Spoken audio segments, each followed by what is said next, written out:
अपनी इस दिव्य कृपा शब्दांजलि से हमको आविर्भूत करें।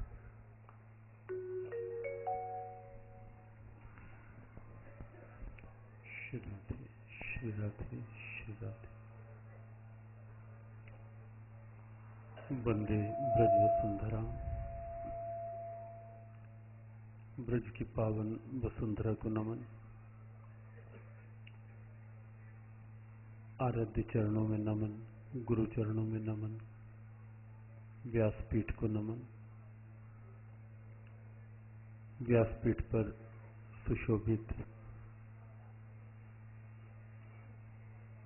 श्रद्धेय आचार्य कौशिक जी महाराज, सभी संत विप्रवृंद, सुदूर क्षेत्रों से श्रीमद् भागवत कथा रसामृत का पान करने आए आप सभी भक्त बंधु, मातृशक्ति,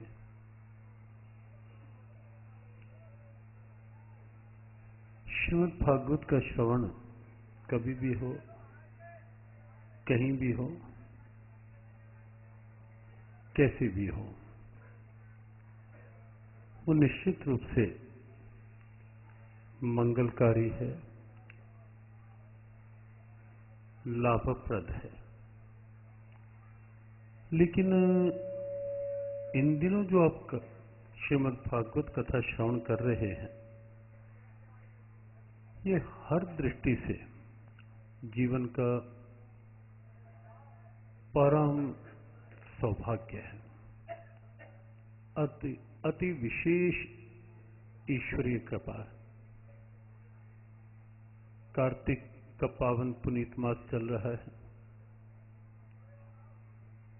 कार्तिक मास अपने आप में पावन मास है और परम मास है। पूरा महीना हमारी भारतीय सनातन परंपराओं का कि हर विधा एक उत्सव के रूप में कार्तिक में प्रकट हुई है। हर विधा, कहीं आप कार्तिक में देखते हैं, कहीं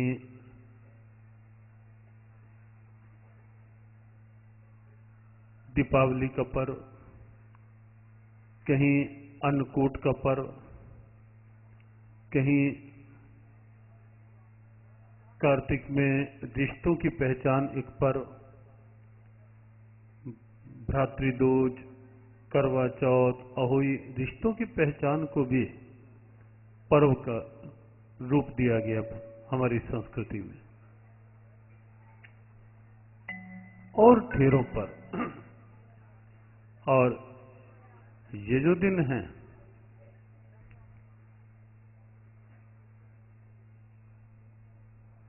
श्री राधे,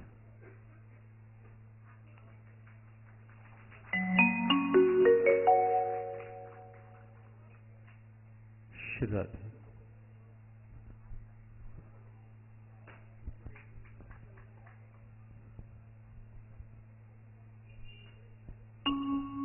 हमारे मध्य में धीर समीर आश्रम के अधिष्ठाता पूज्य चरण श्री मदन मोहन दास जी महाराज जी का आगमन हुआ। एक बार तालियों के साथ में आप उनका स्वागत करें। पूज्य स्वामी श्री जी से मैं क्षमा चाहूंगा कि मध्य में एक क्षण मैंने लिया। हाँ, संकेत चल रहा था कि ऐसे पावन पुण्यप्रद कार्तिक मास में श्रीमद् भागवत कथा का श्रवण और श्रीधाम वृंदावन में कार्तिक मास में भागवत का श्रवण, इसे तो आप जीवन की एक अक्षय निधि समझें, जीवन का अलभ्य लाभ समझें, परम सौभाग्य समझें। और एक भाव यहां लेकर यदि बैठेंगे कि हम वहां कथा श्रवण कर रहे हैं जहां हमारे कन्हैया सदैव लीलाएं करते थे, नहीं करते हैं, जहां आज भी श्री कृष्ण कृपा है, रमी है, जहां आज भी श्री राधा भाव रमा हुआ है, ये सौभाग्य हमें वहां प्राप्त हुआ है और कार्तिक मास में प्राप्त हुआ है। ये जो भाव भीतर का आपका जागृत होगा, और उस भाव के साथ एक जिज्ञासा, एक श्रद्धा, एक भाव। श्रीमद् भगवद गीता में एकादश अध्याय में, बस 2 ही मिनट की बात, अर्जुन ने विराट रूप देखने की जिज्ञासा प्रकट की। प्रारंभ में भगवत कृपा को स्वीकारा, श्रवण की जिज्ञासा बनाई, महात्म की बात कही कि मैंने जो आपने कहा मैंने ध्यान से सुना, उसके महत्व को समझा, मुझे विश्वास हो गया कि जो आपने कहा है वो मेरे कल्याण के लिए है। तीसरी बात कही। और चौथी बात कही, मन्यसे यदि तच्छक्यम मया दृष्टमिति प्रभो। हे प्रभु, यदि आप समझते हैं कि मैं आपके दर्शनों का अधिकारी हूं तो मुझ पर कृपा करो। विनम्रता से जिज्ञासा प्रकट की। तो यहां रह करके यदि ऐसा भाव आप ऊपर की तह पर ले आएंगे तो निश्चित है कि माखन चोर कन्हैया, माखन के प्रेमी कन्हैया निश्चित आपके उस भाव को भी उसी क्षण स्वीकार करें। ये विश्वास रखें। तो एक छोटी सी बात, कन्हैया को माखन चोर कहा गया, सब कहते हैं। और स्वयं कन्हैया भी, मैया जब पूछती है, जब कन्हैया मैया से पूछते हैं, मैया तुझे पता है मेरा सबसे प्रिय नाम? मैया बहुत से नाम बताती है, कन्हैया ऊँ करते जाते, ना मैया ना मैया। और अंत में जब मैया हार जाती है तो कन्हैया कहते हैं, मैया नाम मेरो प्यारो माखन चोर। तो देखिए, माखन चोर कहलाना उन्हें भी प्रिय, लेकिन क्यों? क्या माखन की चोरी? कोई आवश्यकता नहीं थी, कोई आवश्यकता नहीं। नंद बाबा के यहां कहां कमी थी? लेकिन केवल भाव, माखन केवल उस गोपी का जो व्रजांगना दधी बिलोते बिलोते, यदि ये भाव दृश्य एक बार आप बनाएंगे, दधी बिलो रही है ब्रज की गोपी, लेकिन साथ साथ एक मथनी दधी में चल रही है, एक मथनी भीतर चल रही है। काश कन्हैया आ जाए, आज निकला हुआ माखन खा जाए, स्वीकार कर जाए। तो अब देखें, उधर दधी का तत्व तो माखन ऊपर आ रहा है, भीतर एक मथनी चल रही है जिज्ञासा की, श्रद्धा की, भाव की। तो भीतर से प्रेम का तत्व ऊपर आ रहा है, उधर से माखन का तत्व ऊपर आ रहा है। और जब वो दोनों मिलते हैं तो वो माखन जो भाव पूरित होता है वो कन्हैया को स्वीकार होता है, वो कन्हैया स्वीकार करते हैं। तो जब हम यहाँ बैठकर थोड़ा सा भाव ऐसा बना लेंगे कि हम वहां हैं जहां हमारे कन्हैया की लीला स्थली है, क्रीड़ा स्थली है, और उस मास में जो परम पुण्यप्रद, परम पावन कार्तिक मास, तो वह भाव निश्चित रूप से आपको साथ साथ आनंद भी देगा, भगवत कृपा का अनुभव भी करवाएगा।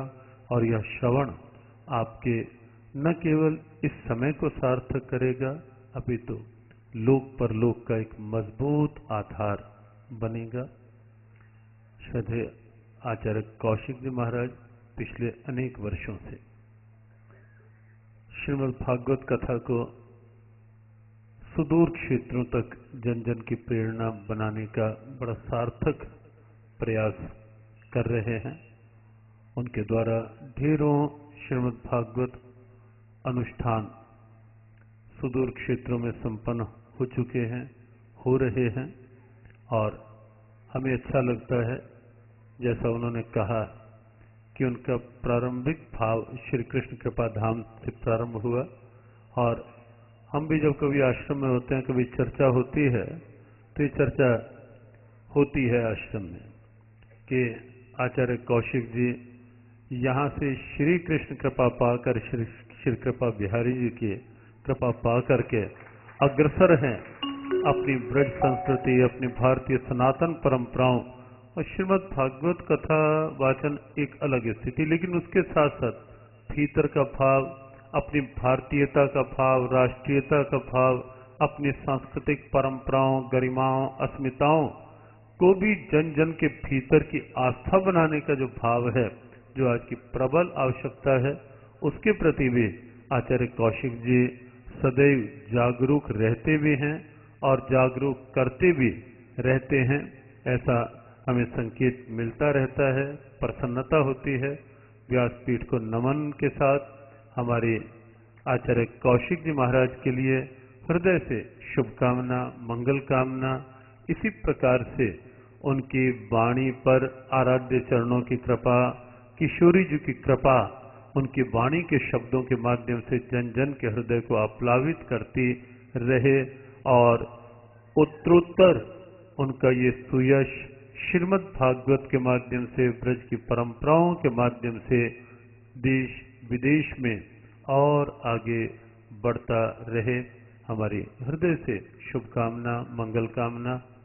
आज कुछ ही समय के लिए श्रीधाम आना हुआ।